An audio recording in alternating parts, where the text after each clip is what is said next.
In 1995, the World Wrestling Federation's answer to falling ratings was a wrestler who came to the ring wearing a giant bull head and mooed at his opponents. They gave their King of the Ring crown to a 500-pound man who sent multiple top stars to the injured list. Their big new heel was an evil dentist named Isaac Yankem, and somehow those were not even the worst ideas they had that year. This is the story of how the WWF nearly destroyed itself.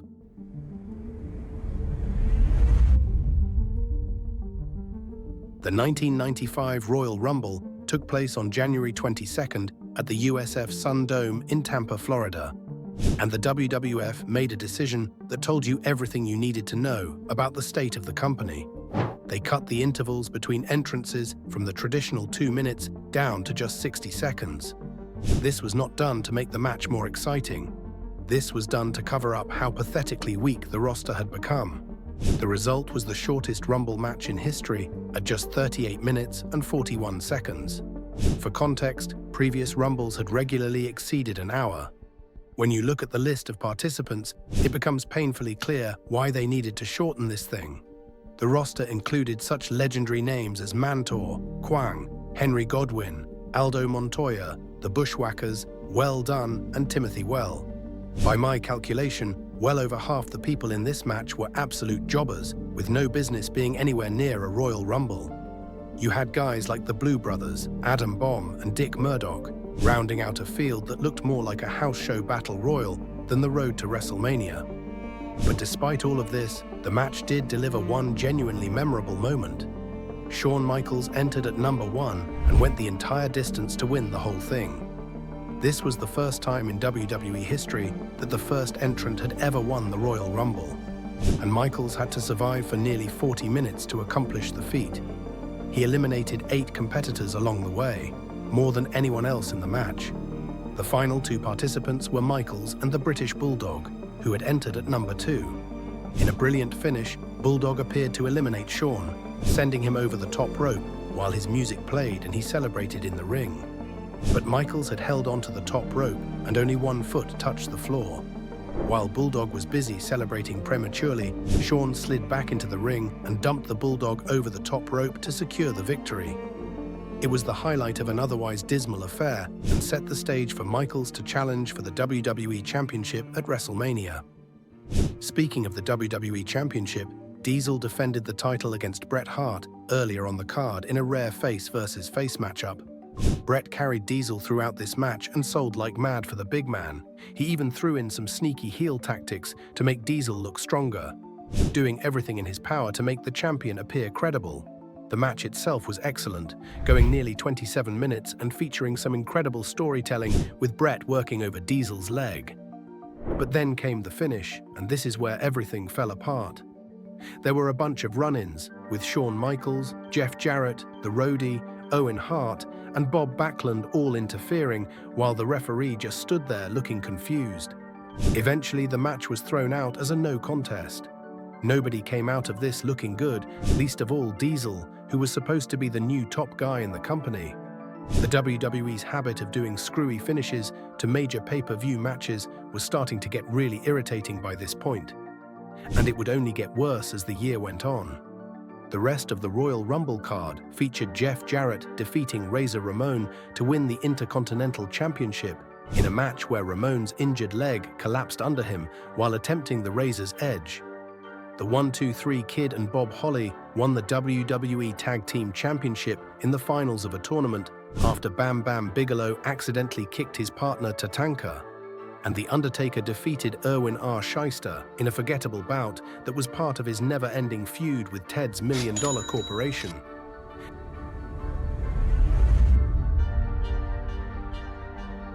Big Daddy Cool headed into WrestleMania 11 to defend his title against Shawn Michaels. The event took place on April 2nd at the Hartford Civic Center in Connecticut, and in a year where most of the Mania card felt like absolute filler, this match stood out mainly because it actually felt like it mattered. Shawn and Diesel had been best friends turned rivals, with their partnership as two dudes with attitudes dissolving after an accidental superkick at Survivor Series 1994. There was genuine history and emotion here, which was more than could be said for anything else on the card. Shawn recruited Psycho Sid as his bodyguard heading into the match, adding another layer to the story. The match itself was a good showcase of contrasting styles, with Michaels using his speed and agility while Diesel relied on his size and power. Shawn hit his sweet chin music finisher, but Sid had the referee distracted and could not count the pinfall.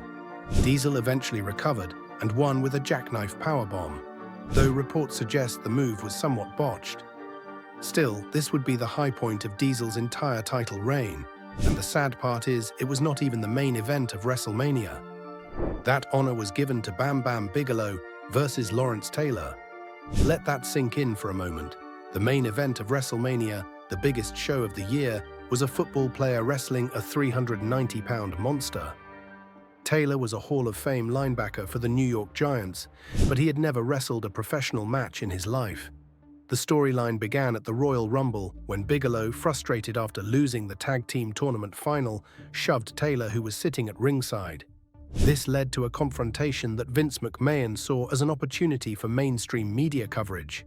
To be fair, Bigelow carried Taylor to a far better match than anyone had any right to expect.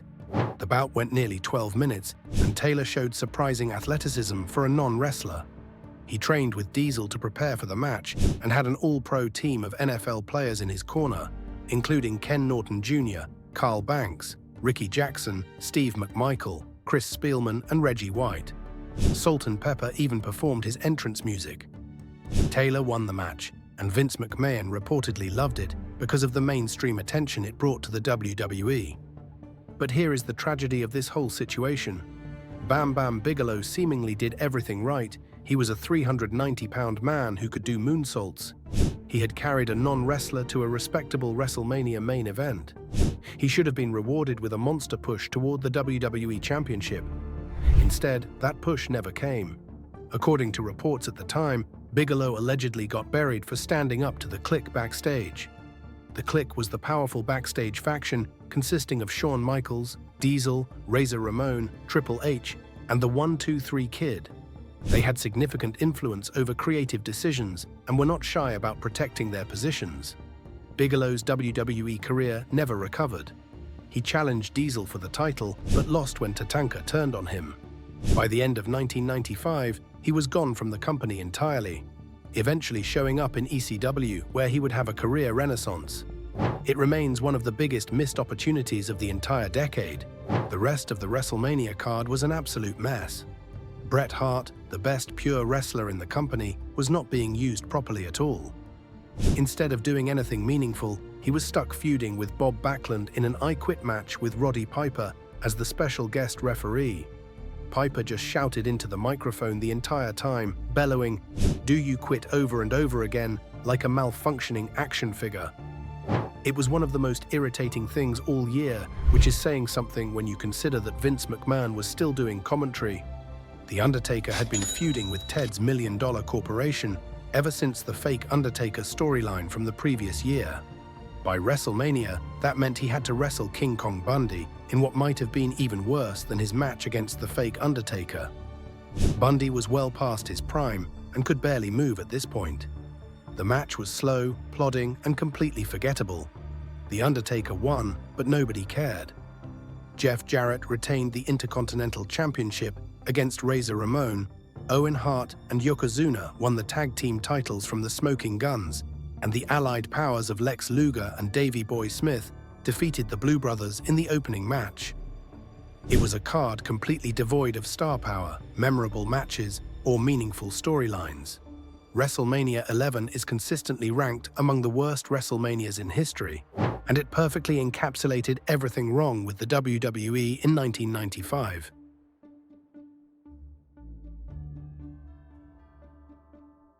Even after beating King Kong Bundy, The Undertaker could not escape the $1 Million Corporation. Next up, he had to face Karma, who stole his urn and threatened to melt it down into a gold chain. That was the level of storytelling that The Undertaker had to work with in 1995. And honestly, it was nothing new. That urn must be the most frequently kidnapped object in wrestling history. It got stolen in 1991, 1994, 1995, 2004, 2013, and 2015 at various points. The creative team seemed to run back to the same well whenever they could not think of anything better. Karma was Charles Wright, the man formerly known as Papa Shango, now rebranded as a shoot fighter, nicknamed the Supreme Fighting Machine. This was the WWE's attempt to cash in on the rise of MMA, which was gaining popularity at the time. And honestly, it was actually one of the better gimmicks they managed to come up with in 1995, which tells you everything about the creative bankruptcy of this era. Because 1995 also saw the debuts of Rad Radford, a grunge music-loving character whose entire personality was that he loved grunge and had the word rad in his name. There was Techno Team 2000, a futuristic tag team that Vince McMahon apparently thought represented what people would look like 5 years in the future. They wore shiny silver outfits and lasted approximately 6 weeks before being quietly forgotten. There was Fantasio, a magician whose special move involved magically removing his opponent's underwear. He made exactly one televised appearance before being scrapped entirely. And who could forget Santa Claus, an evil Santa Claus played by Balls Mahoney, who would later become famous in ECW. The character showed up around Christmas time, portrayed as the anti-Santa who came to punish bad children. It was exactly as stupid as it sounds. Then there was Mantor. Oh, Mantor. This might be the single silliest gimmick in wrestling history. He was half man, half minotaur, coming to the ring wearing a giant realistic bull head, which he removed before wrestling. His offense consisted of charging, trampling, and literally mooing at his opponents. Jim Cornette was assigned to manage him, which Cornette later revealed was done as a rib because everyone knew the character was going to fail miserably. Mantor made it into the Royal Rumble and even got a shot at the Intercontinental Championship against Razor Ramon, but he was quietly released by the end of the year. The character was retired, and wrestling fans everywhere breathed a sigh of relief. These gimmicks made Nails and the Big Boss Man look like characters from The Wire. It was clear by this point that the golden era of the WWE was long gone, and Vince McMahon was starting to look like he was panicking in his inability to make new stars. The old guard of Hulk Hogan, Randy Savage, and the Ultimate Warrior were all gone. The company was desperately trying to fill the void with guys like Diesel, Shawn Michaels, and Bret Hart, but attendance and buy rates kept declining, so Vince kept throwing these ridiculous characters at the wall, hoping something would stick. Almost nothing did.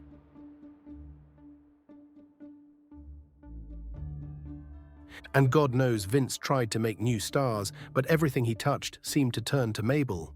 Nelson Frazier Jr., the nearly 500-pound member of Men on a Mission, was handpicked to be the company's next main event monster heel. His big push started at the King of the Ring pay-per-view on June 25th, which just happened to be one of the worst pay-per-views in WWE history.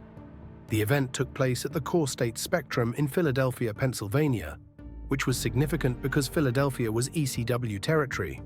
The arena was filled with ECW fans who had been raised on the hardcore, technically sound product that Paul Heyman was putting out from the ECW arena just across town. These fans were not going to sit quietly through a subpar WWE show.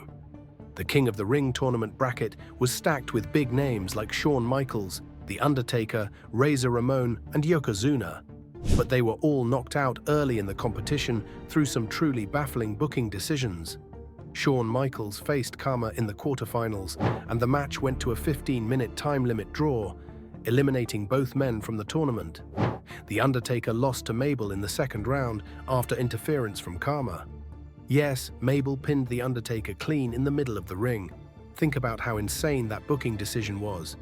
So the fans ended up having to watch Savio Vega wrestle 4 times on the same night. Vega was a decent hand in the ring, but he was absolutely not someone the audience was clamoring to see in multiple matches. He defeated Yokozuna by countout in the first round, beat the roadie by Schoolboy in the semi-finals, and advanced to the finals against Mabel after Mabel received a bye due to the Michaels Karma draw. The final between Mabel and Savio Vega was absolutely brutal to watch. Mabel spent most of the match working a bear hug and a chin lock, clearly laboring through every moment. The ECW fans in attendance had seen enough. They began chanting ECW, ECW in protest at what they were watching unfold in the ring. It was a public rejection of the WWE product that would eventually catch Vince McMahon's attention and lead to invasion angles with ECW in 1996 and 1997. Mabel pinned Vega with a leg drop after about 8 minutes of torture, and as he was being crowned the king, the Philadelphia fans threw trash at him. Cups, drinks, coins, and garbage rained down on King Mabel during his coronation ceremony. It was one of the most hostile crowd reactions in WWE history, and it perfectly illustrated how badly the company had misjudged what fans wanted to see. Also on the show, Bret Hart spent part of his night shoving his foot into Jerry Lawler's mouth. It was the climax of a feud that had dragged on for far too long, dating back to 1993. And somehow this was the payoff: a Kiss My Foot match. You would have hoped that this would have been the end of it, but instead it led directly to SummerSlam and the debut of an evil dentist.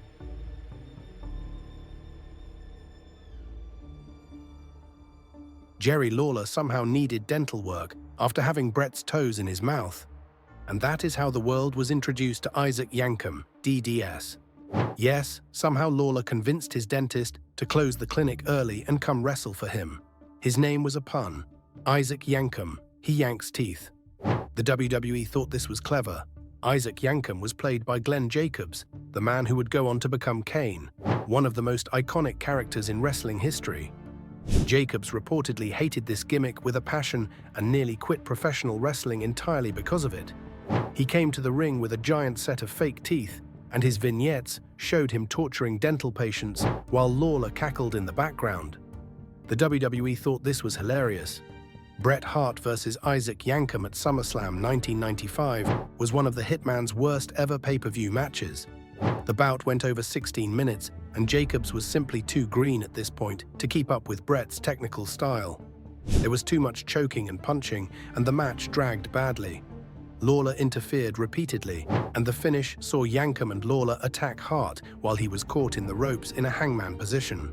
Bret won by disqualification, but nobody looked good. The feud continued until October, when Bret finally defeated Yankem in a steel cage match on Monday Night Raw, with Lawler suspended in a shark cage above the ring. Also at SummerSlam was Alundra Blaze versus Bertha Faye for the WWE Women's Championship. The WWE had tried to revive its women's division the year before, with Alundra Blaze as the centerpiece. She was a legitimate star who had made her name in All Japan Women's Pro Wrestling and knew how to work a hard-hitting Japanese style. But the WWE gave her no real opponents to work with. It was such a half-hearted effort from the start. Bertha Faye's cartoon gimmick killed any remaining credibility the division had. She was managed by Harvey Whippleman and portrayed as his oversized girlfriend. The character was designed purely for comedy, and whatever serious competitive atmosphere Blaze had tried to build was completely destroyed. Bertha Faye won the title at SummerSlam in a match that lasted less than 5 minutes, and the WWE quietly dropped the women's division shortly after. A few months later, Alundra Blaze was released from the WWE due to budget cuts. She was not even let go for 24 hours before Eric Bischoff called her with an offer to return to WCW. Bischoff had an idea. He asked if she still had the WWE Women's Championship belt. She did. The WWE had neglected to get it back from her before her contract expired. On December 18, 1995, Alundra Blaze showed up on WCW Monday Nitro.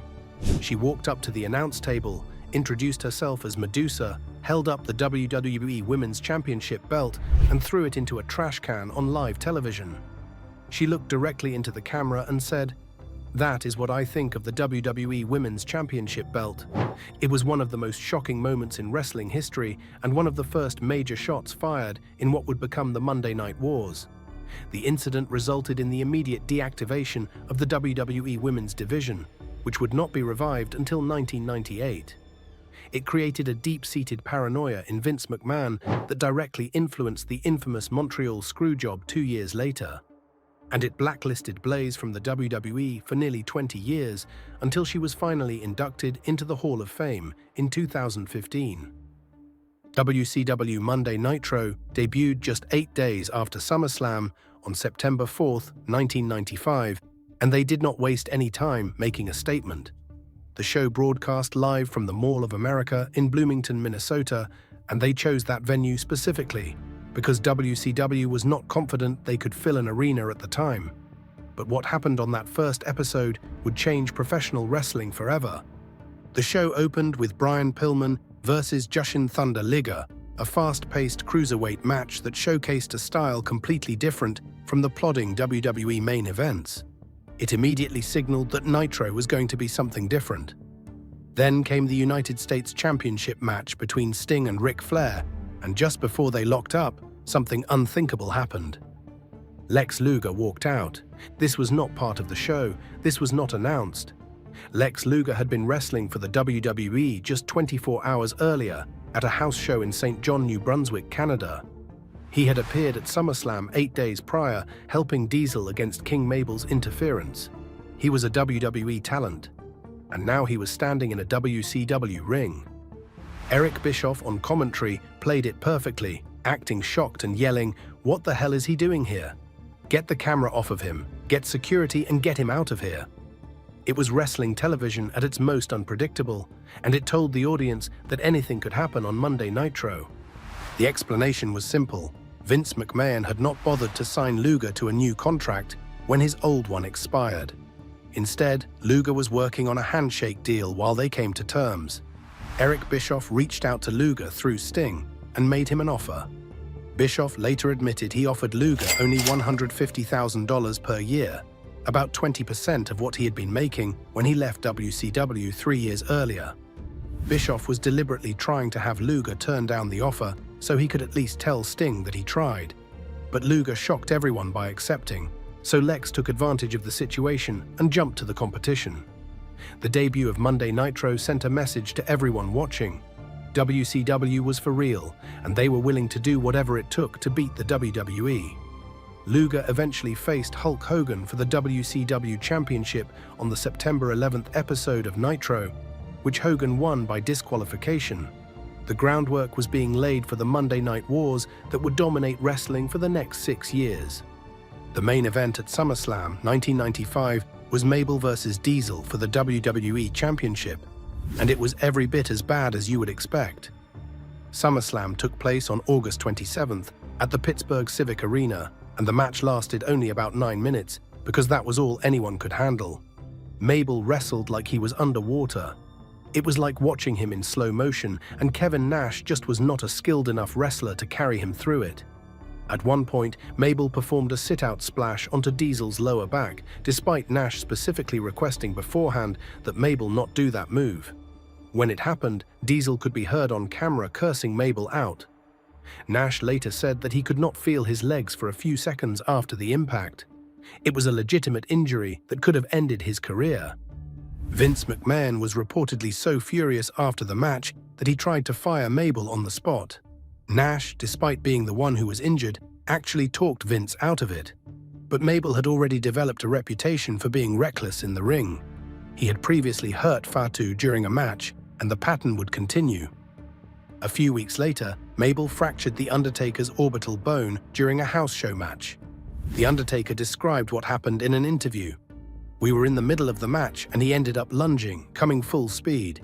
It basically was me running into his fist. The impact blew out about 90% of The Undertaker's orbital floor. X-rays revealed that his optic nerve was pressed against a jagged piece of bone near his eye socket.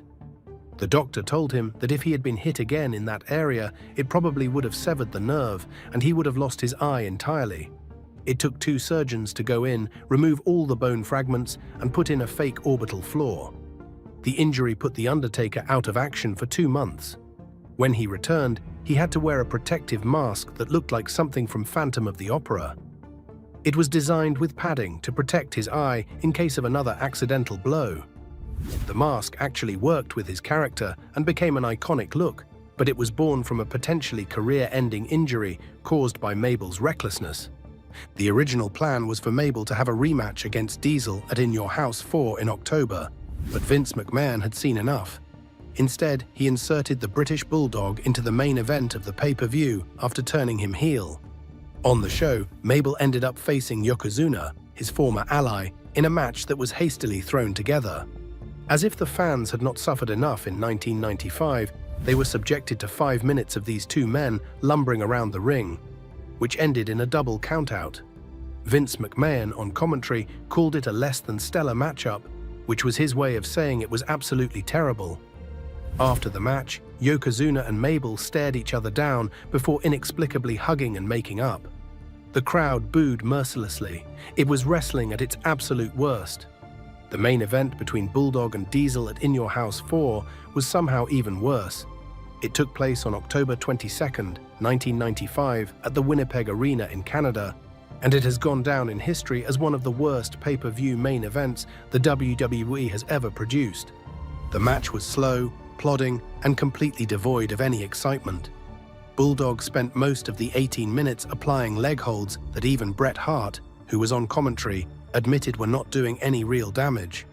Bret was there to push the fact that he was next in line for a championship match, but even his expert analysis could not save this disaster. The crowd in Winnipeg, despite being in Canada and theoretically supportive of the British Bulldog, was dead throughout the entire match. There was almost no heat for anything either man did. And then came the finish. After working over Diesel's leg for nearly 20 minutes, Bulldog inexplicably walked over to the announce table and slapped Bret Hart. Bret ran into the ring and punched out the Bulldog, causing a disqualification. Diesel retained the title, but nobody won that night. Reports from the time say that Vince McMahon was so furious with the quality of the match that he threw his headset down at ringside out of frustration when the show went off the air. He reportedly stormed to the ring and yelled "horrible effing horrible" at both Diesel and Bulldog before unleashing a verbal tirade at producer Bruce Pritchard backstage. It must have been at this moment when Kevin Nash realized that his title reign was pretty much done. The writing was on the wall. The In Your House 4 pay-per-view set a record at the time for the lowest buy rate in WWE history, a record that would stand for over 10 years. The fans had completely given up on Diesel as champion. At the Survivor Series on November 19, 1995, Diesel wrestled Bret Hart for the title in a no disqualification match.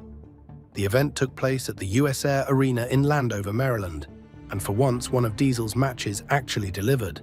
It had intensity, it was stiff, and it was grounded in a way that his previous matches had not been. The stipulation existed because their previous two matches had ended in controversy.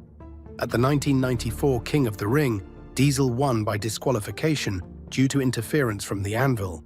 At the 1995 Royal Rumble, the match was thrown out as a no contest after all the run-ins. The WWE finally decided to give fans a decisive finish by removing the possibility of disqualification. Bret worked his ass off to make Diesel look like a legitimate threat. The match told a great story, with Diesel using his size and power, while Bret relied on his technical ability and ring intelligence. At one point, Bret was sent through the announce table, a spot that was still relatively rare in 1995 and looked absolutely devastating. For the first time in months, the WWE champion actually felt like he belonged in the role. Diesel looked credible, he looked dangerous, and he looked like a star. And then he lost. In the finishing sequence, Diesel set up for the jackknife powerbomb, ready to put Bret away.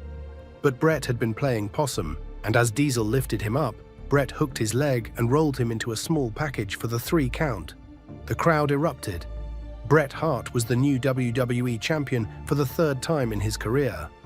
An enraged Diesel snapped after the match. He hit Bret with not 1 but 2 jackknife powerbombs, attacked the referees who tried to intervene, and stood over Hart's prone body holding the championship belt before throwing it on top of him and storming off.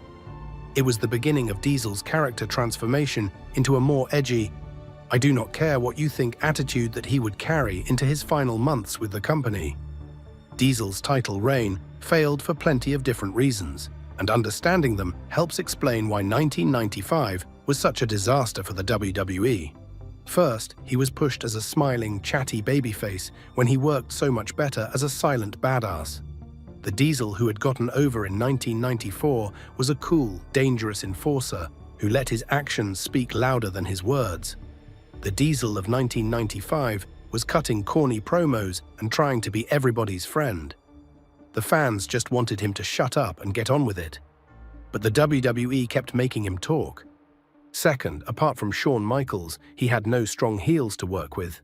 The main event scene was barren. Psycho Sid could not work, King Mabel was a disaster. The British Bulldog had just turned heel and was still finding his footing. Yokozuna was broken down physically. There was simply no one credible for Diesel to wrestle against, and his matches suffered as a result. Third, the booking did not help at all. He won the belt in 8 seconds on a house show, which meant no one actually saw him win it. His WrestleMania match against his former best friend Shawn Michaels, with all that built-in storyline, did not even main event the show. Instead, that spot went to Lawrence Taylor versus Bam Bam Bigelow. How are fans supposed to take your champion seriously when you do not treat him like the most important person on the show? Then there were all of those terrible non-finishes. The Royal Rumble match against Bret ended in a no contest. Multiple title defenses on television ended in disqualifications or countouts. For a babyface champion, Diesel just could not get the job done cleanly. Every time it looked like he might have a definitive victory, something went wrong. And finally, Kevin Nash himself was limited in the ring. He had a famously small moveset and a body that was too big to be really athletic. He could have good matches with elite workers like Bret Hart and Shawn Michaels, but he could not carry anyone who was not already at a high level. When you put him against Sid or Mabel, the results were unwatchable. By the end of 1995, the damage was not just to Diesel's push, but to the entire federation. The ratings were in the gutter. Pay-per-view buy rates had cratered. House show attendance had collapsed. In Diesel's full year as champion, house show attendance averaged less than 3,000 per show, bottoming out at approximately 2,000 fans per show in September 1995. In some places, they could not even draw 2,000 fans to events. Vince McMahon was now officially losing money. The WWE posted a financial loss of over $4 million, which was the first time the company had ever lost money. Part of this was due to the steroid trial that had concluded in 1994, which cost the company millions in legal fees. Part of it was the Chad Austin lawsuit, which resulted in a $26 million judgment against the WWE. But a significant portion was simply due to declining business across the board. Vince reportedly even removed the water coolers from Titan Towers as a cost-cutting measure. That might sound like a small thing, but it tells you how desperate the situation had become. The company that had dominated wrestling in the 1980s, that had put on WrestleManias in stadiums and created household names like Hulk Hogan and Macho Man Randy Savage, was now cutting costs on water. The talent was not being paid well because they did not have guaranteed contracts. The company had to cut down the number of shows. There were reports of wrestlers being unhappy with their pay and looking for opportunities elsewhere. WCW, backed by Ted Turner's money, was starting to make offers that the WWE simply could not match. Looking back at 1995, it is easy to see why it is considered one of the worst years in WWE history. The roster was depleted, the gimmicks were embarrassing, the booking was incompetent, and the business was falling apart. But buried in all that rubble were the seeds of what would eventually become the Attitude Era. Shawn Michaels proved he could go the distance at the Royal Rumble and carry a main event at WrestleMania. Bret Hart proved he could make anyone look good and reclaimed his spot at the top of the company. The Undertaker survived a potentially career-ending injury and came back with an iconic new look. Steve Austin was toiling away under the ringmaster gimmick, waiting for his opportunity to break out. Triple H debuted as Hunter Hearst Helmsley, a snooty blue blood character that was light years away from the game he would become. The WWE was at its lowest point, but sometimes you have to hit rock bottom before you can start climbing back up. The competition from WCW, the talent raids, and the desperate need to survive would eventually force Vince McMahon to change his entire approach to professional wrestling. The edgier, more adult-oriented product that would emerge in 1997 and 1998 was a direct response to the failures of 1995. One factor that made 1995 particularly difficult was the backstage politics dominated by the Clique. This group consisted of Shawn Michaels, Diesel, Razor Ramon, Triple H, and the 1-2-3 Kid. They were close friends who traveled together, partied together, and looked out for each other's interests. And they had significant influence over creative decisions. The Clique operated with near impunity backstage. They would allegedly bury wrestlers they did not like, refuse to put over certain opponents, and influence Vince McMahon's booking decisions. Bam Bam Bigelow's failed push was reportedly due to his willingness to stand up to them. Shane Douglas, who came in as Dean Douglas, had heat with the group almost immediately. When Shawn Michaels was attacked outside a bar in Syracuse in October, allegedly by Marines who wanted to see how tough wrestlers really were, Shane Douglas ended up with the Intercontinental Championship by default, only to lose it minutes later to Razor Ramon. The Clique would not face any real consequences for their behavior until after the infamous curtain call at Madison Square Garden in 1996, when they broke character in the ring to embrace each other before Diesel and Razor Ramon left for WCW. But in 1995, they were running roughshod over the roster and making life difficult for anyone who was not in their inner circle. One thing the WWE tried in 1995 to generate revenue was the In Your House pay-per-view series. These were shorter, 2-hour events priced lower than the traditional Big Four pay-per-views of Royal Rumble, WrestleMania, SummerSlam, and Survivor Series. The idea was that fans who might not pay $40 for a 3-hour show would pay $20 for a 2-hour event. The first In Your House took place on May 14th and featured a house giveaway promotion where one lucky fan would win an actual house. The winner turned out to be an 11-year-old kid, and the house was sold 6 months later for $175,000. Given the company's financial state and how little the wrestlers were being paid, you can imagine how that went over in the locker room. In Your House 2, subtitled The Lumberjacks, took place in July and featured Diesel defending against Psycho Sid in a lumberjack match. The concept was meant to prevent outside interference, but the match was still terrible. Sid could not work, and surrounding the ring with wrestlers did not magically make him better. In Your House 3 was called Triple Header and featured all 3 active championships being defended simultaneously in a unique tag team format. Diesel and Shawn Michaels teamed up to face Yokozuna and Owen Hart, with the stipulation that whoever got pinned would lose their championship. It was a creative concept, but the execution was messy and the outcome was predictable. In Your House 4 in October was the disaster we already discussed, with the Mabel vs. Yokozuna debacle and the awful Diesel vs. Bulldog main event. In Your House 5 in December saw Bret Hart defend his newly won WWE Championship against the British Bulldog in what was actually a solid match that proved Bret could carry almost anyone to a good bout when given the chance. The In Your House concept would continue for years, eventually becoming a monthly occurrence. But in 1995, these events mostly served to highlight how thin the roster was and how few compelling matchups the WWE could offer. Part of the reason 1995 was so bad was the sheer amount of talent that was no longer with the company. Hulk Hogan had left in 1993, taking his mainstream star power to WCW. Randy Savage followed him in late 1994. The Ultimate Warrior had burned his bridges years earlier. Roddy Piper was in and out, not a full-time performer. Jake Roberts was gone. The Legion of Doom had departed. The WWE was essentially running on fumes when it came to star power. Bret Hart and Shawn Michaels were the 2 biggest names left, but neither of them were household names in the way Hogan had been. Diesel and Razor Ramon had potential, but were not at the level they needed to be to carry a company. The Undertaker was over, but his character was not designed to be a traditional top babyface.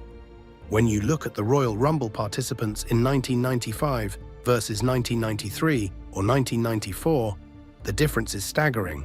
The older Rumbles had Ric Flair, the $1 Million Man, Randy Savage, Yokozuna at his peak. The 1995 Rumble had Mantor, Kwang, and the Bushwhackers. The talent drain was obvious to anyone paying attention, and the fans were paying attention by not buying tickets.